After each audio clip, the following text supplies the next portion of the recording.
చేసుకున్న మీ fasting blood sugar ఎక్కువగానే ఉంటుందా, కంట్రోల్ చేయడం కష్టమవుతుందా?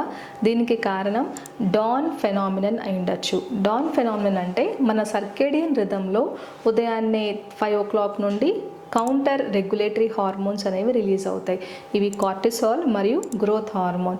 ఈ హార్మోన్స్ ఇన్సులిన్కి వ్యతిరేకంగా పనిచేస్తాయి కాబట్టి లివర్ నుంచి గ్లూకోనియోజెనసిస్ మరియు గ్లైకోజినోలైసిస్ ద్వారా బ్లడ్లోకి గ్లూకోజ్ని రిలీజ్ చేయడం అనేది జరుగుతుంది. దీనివల్లనే ఫాస్టింగ్ బ్లడ్ గ్లూకోజ్ లెవెల్స్ అనేది పెరగడం అనేది మనం గమనిస్తూ ఉంటాము. ఈ డాన్ ఫెనామినన్ అనేది నార్మల్ పీపుల్లో ఇది ప్రొటెక్టివ్గా ఉంటుందండి. అంటే నైట్ అంతా ఆహారం తీసుకోకపోతే మరి ఉదయాన్నే నీరసం రావాలి కదా, అలా రాకుండా ఫ్రెష్గా అలా నిద్రలేస్తారు.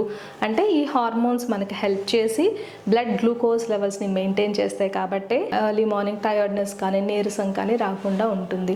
కానీ డయాబెటిక్ పేషెంట్స్ అయితే షుగర్ లెవెల్స్ ఎక్కువ ఉండటం వల్ల ఈ డాన్ ఫెనామినన్ కూడా యాడ్ అయిపోయి ఫాస్టింగ్ షుగర్ లెవెల్స్ ఎక్కువగా కనిపిస్తాయి. ఫాస్టింగ్ బ్లడ్ షుగర్ని కంట్రోల్ చేయాలంటే కొన్ని మెడికేషన్స్ వాడచ్చండి. మెట్ఫార్మిన్, పయోగ్లిటజోన్ ఇటువంటి మెడిసిన్స్ మెయిన్గా లివర్ మెటబాలిజం మీద పనిచేసి గ్లూకోనియోజెనసిస్ని తగ్గించేయడం ద్వారా ఫాస్టింగ్ బ్లడ్ షుగర్ని మనం కంట్రోల్ చేయొచ్చు.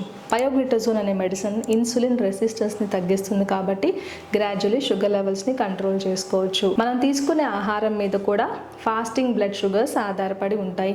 నైట్ హెవీగా ఆహారం తీసేసుకుంటే ఖచ్చితంగా మార్నింగ్ షుగర్ లెవెల్స్ ఎక్కువగా ఉంటాయి కదా.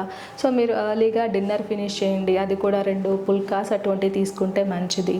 ఆహారం తీసుకున్న తర్వాత ముఖ్యంగా డిన్నర్ తర్వాత ఒక 10 minutes వాకింగ్ చేస్తే ఈ ఎర్లీ మార్నింగ్ ఫాస్టింగ్ షుగర్స్ని మనం కంట్రోల్ చేసుకోవచ్చు.